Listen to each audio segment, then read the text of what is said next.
Hola, ¿qué tal? Buenas tardes, amigos de Logic. Sean bienvenidos a una sesión más de nuestro Legal AI Week. Muchísimas gracias por seguir conectándose. Estas dos son nuestras últimas sesiones del día, la que está conjunta a esta, y gracias por elegir esta sala donde vamos a estar hablando de neurotecnología e inteligencia artificial.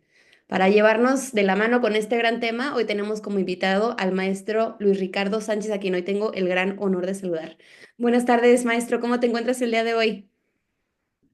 Muy bien, Melanie, con el gusto de saludarte y pues agradecido aquí con el tocayo Aldo y pues ahí contigo y con todo el equipo de Logic precisamente por estos eventos, marcando precisamente esta guía y esta tendencia de literal materias que están muy dinámicas y que no terminamos de ir tratando de entender un fenómeno y ya nos llegan otros.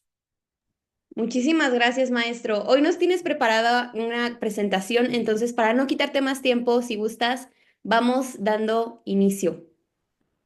Gracias, Melanie. Pues esta sesión es mucha reflexión precisamente a este tema de hasta qué punto nosotros hemos llegado como humanidad, pues precisamente a este extremo de definir nuestra intervención a nivel profunda sobre quiénes somos y hacia dónde vamos. Es complicado porque realmente a veces la dinámica de vida sigue pues marcando todo lo que son pues nuestros hábitos. En muchas ocasiones pues cuando tomamos este tipo de cursos pues obviamente queremos conocimiento aplicado precisamente para saber cómo aprovecharlo, pero hay veces necesitamos hacer una pequeña pausa y precisamente centrarnos, analizar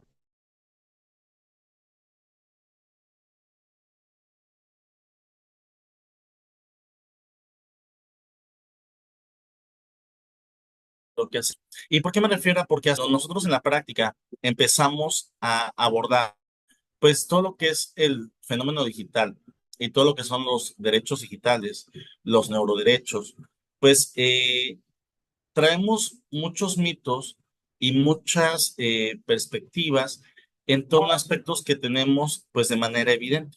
Entonces, de manera particular, sí quiero señalar en esta primera slide un reconocimiento y agradecimiento pues precisamente a la ex senadora Alejandra Lagunes, quien precisamente como parte de esta visión del fenómeno digital, exploró distintos aspectos y creo que uno de los más relevantes fue precisamente esta iniciativa de ley general de neuroderechos y pues obviamente derechos humanos en torno a las neurotecnologías, del cual también hablaremos un poquito, sobre todo porque originalmente cuando hablamos de esas neurotecnologías, pues decimos, ¿realmente hasta qué punto nos puede afectar?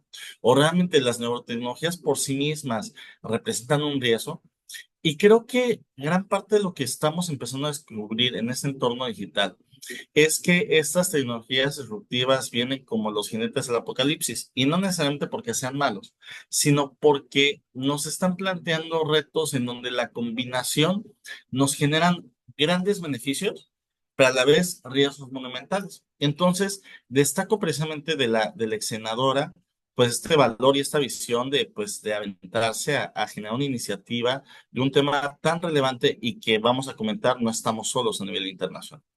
También al pleno del INAI, pues obviamente dirigido por el comisionado presidente Adrián Alcalá, las comisionadas Blanca Lidia Ibarra y Norma Julieta del Río, y particularmente a la comisionada Josefina Román Vergara, quien lidera y coordina asuntos de datos personales a nivel nacional e internacional, y que precisamente planteó que en el caso del INAI no solamente estuviéramos trabajando pues sobre las necesidades que tienen mexicanas y mexicanos en el día a día en el navegar digital, sino también yendo más allá. Es decir, si queremos estar vigentes y atender las demandas de la población, pues actualmente no basta con que nosotros advirtamos lo que es la dimensión tradicional de la protección de datos, sino que tenemos que empezar a entender el fenómeno digital de manera completa y correcta. También reconocer al grupo redactor compuesto de 19 integrantes, destacar la participación de Karen Herrera, José Manuel Muñoz y Eric García López, quienes desde el ámbito clínico dotaron de una iniciativa que nos da el panorama sobre cuáles son las implicaciones de estas neurotecnologías. Sin embargo, también desde el ámbito jurídico, Ana Ivy Becerril, Ernesto Ibarra, José Marinaro, de precisamente Ivonne Díaz, Oscar Adrián Sánchez y Jesús Olamendi, que precisamente desde España, Estados Unidos, Argentina y distintas partes de México aportaron para esta iniciativa. La que sigue, por favor. Entonces, quisiera iniciar precisamente en el ámbito de las neurotecnologías. Cuando nosotros hablamos de este fenómeno en particular, estamos hablando de cualquier tipo de dispositivo que eventualmente puede permitir lo que es la lectura del ser, ¿cómo se llama? De lo que son las ondas cerebrales y que aquí eh, lo vamos a poder ver un poquito mejor con las siguientes diapositivas. Pero es importante advertir cómo, desde la perspectiva de datos personales, nos damos cuenta que existen dos perspectivas. Por una parte, lo que es todos los datos que se generan a nivel físico-biológico y que aquí es un tema tremendo, porque aquí es donde advertimos todas las posibilidades que sean desde el ámbito biológico, físico, químico, a través de los cuales son los transmisores y interpretadores de todo lo que son las actividades de cómo un ente, y así lo dejo, interactúa con su realidad. Y precisamente en ese sentido, pues las nanotecnologías son herramientas y dispositivos diseñados para interactuar con su sistema, con el sistema nervioso, principalmente con el cerebro, para diagnosticar, monitorizar o modificar su funcionamiento. Se clasifican de manera regular en invasivas y no invasivas, dependiendo de si funcionan dispositivos en el cuerpo o si funcionan externamente. Precisamente entre estas neurotecnologías invasivas, que implican precisamente la introducción de dispositivos o materiales dentro del cuerpo, tenemos implantes cerebrales, como lo que son los electrodos eh, implantados directamente en el cerebro, que ayudan a restaurar funciones motoras en personas con parálisis, tratamiento de enfermedades neurológicas como Parkinson mediante estimulación cerebral profunda, experimentos de control mental o comunicación directa con dispositivos externos. Por otra parte, tenemos electrodos subdurales o intracorticales, como pueden ser sistemas de registro intracortical, que implican la monitorización cerebral precisa, como en pacientes con epilepsia refractaria, la investigación avanzada sobre funciones cerebrales, las interfaces neuroprostéticas, como el ejemplo de implantes cocleares y retinales, que sirven para restaurar la audición, mejorar la visión o restaurarla parcialmente. Tenemos también lo que es nanotecnología aplicada al cerebro, en donde es precisamente para la administración de medicamentos o inclusive que ya no existir estos pequeños robots que permiten también pues evitar riesgos, por ejemplo, de trombosis, coágulos, precisamente a través de distintas acciones que realizan al interior del cuerpo y que pues obviamente la vinculación con el sistema nervioso también representa esa vinculación. Y ahorita vamos a entrar porque ahorita estamos desde el punto de vista físico de la biología, porque ahorita lo vamos a ver. Sin embargo, cuando entramos en el ámbito intangible, las cosas se ponen más interesantes. Tenemos de la otra parte lo que son las neurotecnologías no invasivas, que son aquellas que no requieren intervención quirúrgica y suelen ser más accesibles y seguras. Tenemos la electroencefalografía, que la conocemos bastantes, que es precisamente el uso de electrodos en el cuero cabelludo para registrar la actividad eléctrica del cerebro. Permite diagnosticar distintas condiciones y trastornos como la epilepsia, trastornos del sueño y encefalopatías, interfaces cerebro-computadora o los BCI, que es para juegos o control de dispositivos. También tenemos lo que es la estimulación magnética transcraneal, que permite el uso de campos magnéticos para estimular regiones cerebrales, que permite tratar depresión, resistencia a medicamentos, modulación de la actividad cerebral en investigaciones. Por otra parte, también está la estimulación transcraneal por corriente directa, que es la aplicación de pequeñas corrientes eléctricas a través del cráneo. Entre los usos que hay, tenemos la mejora cognitiva para memoria y aprendizaje, o tratamiento de dolor crónico y rehabilitación motora, así como los escáneres de neuroimágenes, que son las resonancias magnéticas funcionales, y tomografía por emisión de positrones, que son la fMRI y los PET. Esto permite llevar a cabo mapeos cerebrales para entender funciones cognitivas, diagnóstico de enfermedades como tumores cerebrales o trastornos neuropsiquiátricos. Y también tenemos lo que son las interfaces cerebro-computadora no invasivas, que son los BCIs no invasivos, que son dispositivos portátiles que leen señales cerebrales sin penetrar la piel, que permite el control de dispositivos externos como sillas de ruedas, aplicaciones recreativas como de videojuegos controlados por la mente y tecnologías basadas en bioseñales, como los medidores de actividad cerebral portátiles, que permiten la meditación guiada, el monitoreo de estrés, entrenamiento cognitivo y biofeedback, ¿no? Precisamente entre estas diversas aplicaciones, tenemos que generalmente han llamado la atención por su aplicación y sobre todo lo que es el desarrollo de estas, van en el ámbito clínico, pero que también ante las diversas posibilidades que está brindando la tecnología y el manejo de datos, encontramos que este aspecto clínico no solamente ya es en el ámbito de la salud tradicional, sino en lo que son las experiencias de vida y lo que es el aspecto lúdico, profesional y diversos ámbitos de la vida en los cuales precisamente el uso de estas neurotecnologías pueden cambiar estos escenarios.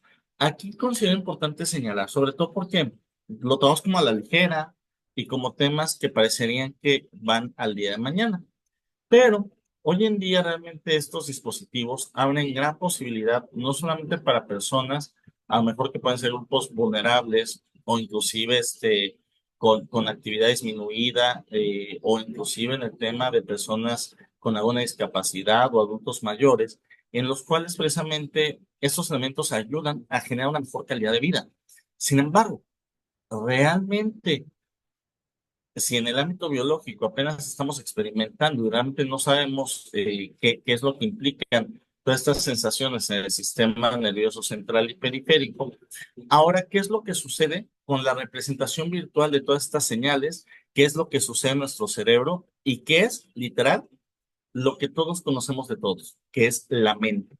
Inclusive, el concepto de mente es un concepto todavía en construcción, sobre todo porque a pesar de que todos nosotros podremos considerarnos como entes con conciencia, sintientes, realmente todo lo que nosotros percibimos e interactuamos son sesgos basados en cómo se desempeña la mente. Entonces, por una parte, y voy a hacer una pequeña analogía, ¿no? Es como, por ejemplo, con el tema del ADN. Hay quienes señalan que prácticamente el 95% del ADN es basura. Sin embargo, ¿será eso o será que realmente no conocemos para qué sirve ese 95%? Porque si algo nos ha demostrado la naturaleza es que todo es perfecto y que todas las cosas tienen su sentido, ¿no? Eso incluso en el marco de la alquimia y otras dimensiones, inclusive para ver también lo fuerte, lo poderosa que es la mente, sobre todo porque cuando se realizan todas estas revisiones, nosotros estamos acostumbrados a platicar, vernos, reír, comer, pero ¿hasta qué punto todo eso son experiencias sensoriales que crea el cerebro? ¿No?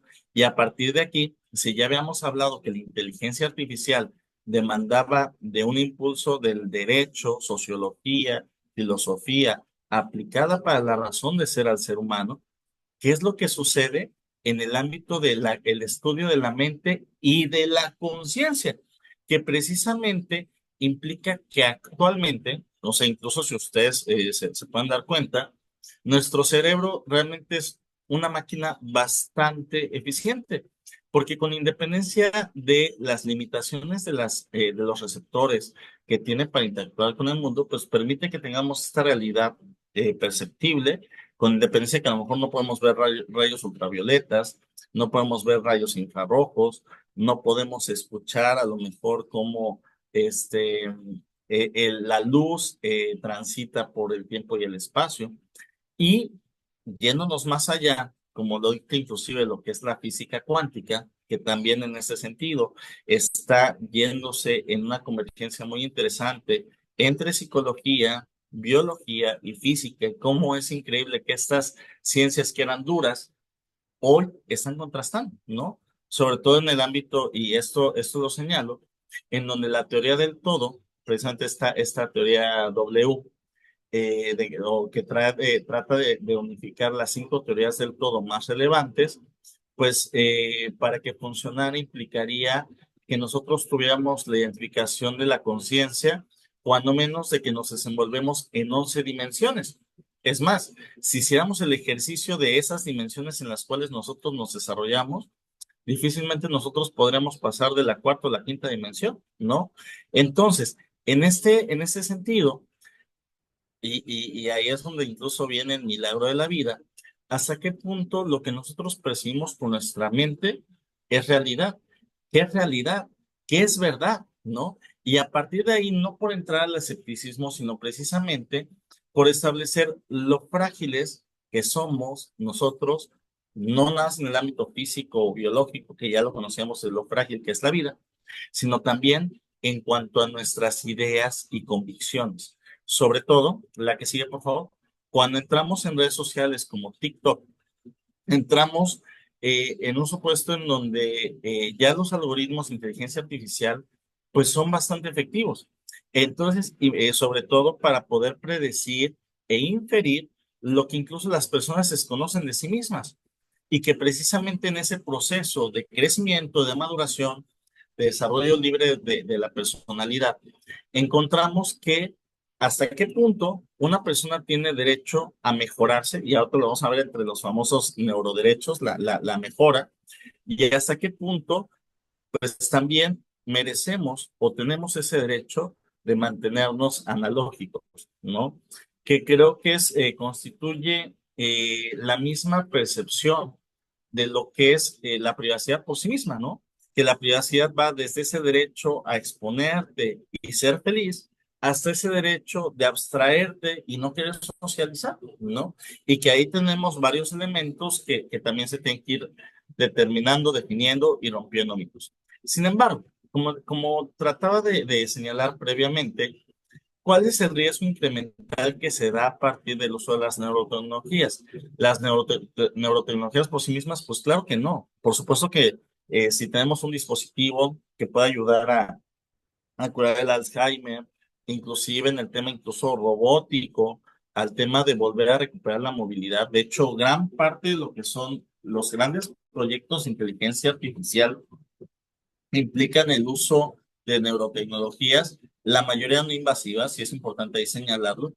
Pero ¿qué es lo que sucede a partir ya de aparatos robóticos? Es más, este software que permite que a partir de la lectura de las ondas cerebrales podamos interactuar con el mundo precisamente con el pensamiento, ¿no? Y eso del pensamiento entre comillas, porque el pensamiento es una abstracción, más bien con la actividad cerebral y nerviosa. Entonces, como ustedes pueden ver, estamos en dos mundos.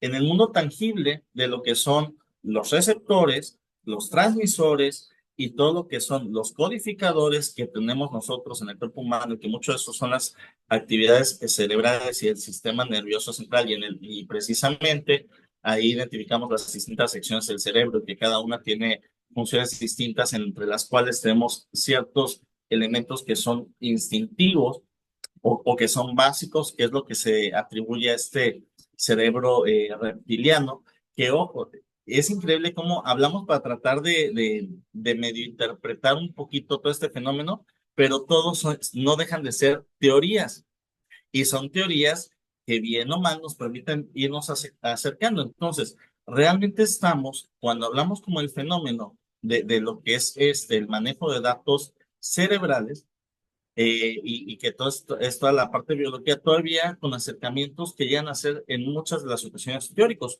Sin embargo, cuando hablamos de lo que es la mente, la conciencia y el pensamiento como elementos abstractos precisamente de la creación a partir de estos efectos de la actividad cerebral, entramos precisamente ya en el estudio de otro tipo de elementos que inclusive también tienen efectos o fenómenos en la realidad. Como por ejemplo, en el caso, y que esto, antes de irnos al tema biológico de las personas, veámoslo en el sentido, por ejemplo, del entorno en el cual nos vean. ¿Sabían que, por ejemplo, qué ocupamos para los mapas o para los temas geológicos y la medición? Altura, largo, profundidad, presión atmosférica, humedad, etcétera. Sin embargo, ¿qué es lo que pasa cuando también empezamos a interpretar la realidad a partir de su radioactividad, de su reacción frente a la luz, frente a la relación del tiempo y el espacio conforme a las ondas gravitacionales. Y todos esos elementos, todas esas lecturas ya son posibles a través de inteligencia artificial. Y de hecho, la Sociedad Mexicana de Inteligencia Artificial, obviamente patrocinada a través de sus, de verdad, ilustres investigadores y profesores, y que a su vez van patrocinando diversos proyectos con los alumnos, permiten un procesamiento que de manera inteligente, de manera automática y de manera permanente empieza a interpretar esos datos y a darles un sentido de utilidad para nosotros. ¿Qué es lo que sucede? Ahora cambiamos el caso con lo que es toda nuestra actividad cerebral. ¿Qué es lo que pasaría si yo eventualmente, a través de una imagen, a través de un recuerdo, a través de un estímulo, lograra generar un efecto en ustedes? Pues por supuesto que es más que posible y es algo mucho más rápido y eficaz, inclusive en el ámbito de lo que es la propia edición genética. Bastaría con que yo ahora sí que toque la fibra adecuada para generar un cambio en cualquier persona. Y estos cambios eventualmente forman parte de lo que es esta tendencia de lo que nosotros tenemos que ir definiendo que representa nuestra dignidad, sobre todo, y perdón por repetirlo, pero lo necesitamos saber, o sea, cuando tenemos presente encima lo que es el imperativo tecnológico, que es de que independientemente que estemos de acuerdo, que lo prohibamos, que sea bueno, que sea malo, lo que técnicamente sea posible se va a hacer. Y eso va a ser sobre todo en el tema de las neurotecnologías y gran parte de estas neurotecnologías que se van a utilizar para cambiar la forma de ver de las personas. O sea, no estoy para señalar ahí temas ahí, personales, pero ¿qué es lo que sucede en los casos de alienación parental? Cuando precisamente, o de violencia vicaria, ¿no? Que precisamente se exige, existe ahí una violencia de índole psicológico en la cual precisamente, sin necesidad de neurotecnologías, las y los menores, pues son objeto precisamente de una parcialización, tendencia, inclusive manipulación. Pero ¿qué es lo que pasaría cuando eventualmente los padres, madres, tutores, que estuvieran en posibilidad de utilizar estas neurotecnologías precisamente para servir a sus intereses? Hace rato tuvimos acá la oportunidad en la Cátedra Prima en Mazatlán de que nos acompañara Karen Herrera, quien es precisamente una de estas autoras y que precisamente señalaba ya en este tramo de lo fácil que es adquirir estos neurodispositivos en Amazon inclusive. Sin embargo, ¿qué es lo que pasa si realmente de estos dispositivos nosotros no sabemos para qué funcionan? Y resulta que a lo mejor, como un supuesto inicial, sí te ayudaban a eliminar el estrés, a incluso a eliminar depresión, a animarte. Y resulta que estos estímulos nerviosos te crean además una visión degenerativa, te generan adicción, te generan precisamente desviación o disociación del mundo y después no lo sabes y después es irreversible por el grado experimental de muchos de estos dispositivos. Entonces, precisamente cuando hablamos de estos factores de las neurotecnologías por sí mismas, ya representan un riesgo. Sin embargo, ¿cuál es el verdadero riesgo y qué es la parte importante que lo veamos? Obviamente vamos a darnos cuenta que lo que es la inteligencia artificial, así como ha venido a revolucionar el mundo, y si lo juntamos con el tema de las neurotecnologías, representan un gran riesgo, porque recuerden, con la inteligencia artificial dejamos el tema de las decisiones humanas hacia las máquinas, y en el tema, si le sumamos las neurotecnologías, le damos también nuestra autonomía y voluntad a las máquinas. ¿Y hasta qué punto sería factible que precisamente a través de dispositivos neurotecnológicos, como en el caso de Neuralink de Elon Musk, pues la propia inteligencia artificial empezar a hackear a las personas, ¿no? Entonces, el tema no es menor y además ya no tiene nada de futurista, ya lo tenemos hoy en día. Porque qué es lo que, y ustedes lo han visto, sobre todo cuando vamos asociando riesgos. Curiosamente, ya en el tema de lo que es el tránsito de Internet, no tenemos tanto problema en ciberseguridad porque ya más o menos vamos teniendo esos controles de los diversos, tanto accesos como nuestros activos, etcétera. Pero ¿qué es lo que pasa con el Internet de las cosas, o el Internet de todo? ¿Qué es lo que pasa con todos esos protocolos? ¿Son seguros?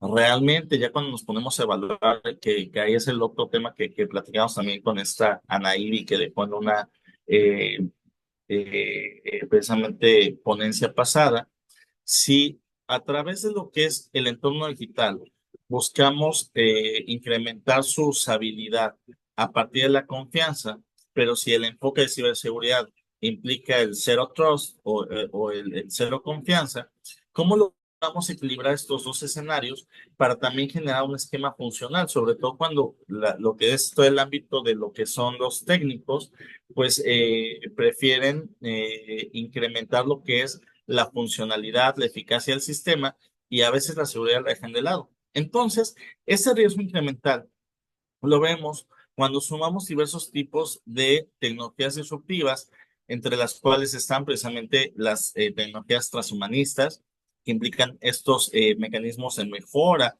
o de modificación del cuerpo, la robótica y la automatización, las tecnologías inmersivas, y hasta qué punto precisamente toda esta combinación, inclusive con el tema de biometría, de infraestructura inteligente, pues da posibilidad a que exista un gran elemento crítico en su manejo. La que sigue, por favor. En ese punto, es importante señalar que, pues, por encima de estos riesgos, la siguiente diapositiva, por favor. Tenemos como referencias que, pues, en el tema del surgimiento de los neuroderechos, tenemos principalmente dos enfoques, ¿no? Y esto es importante señalarlo, pero también con cierta mesura, sobre todo porque si bien el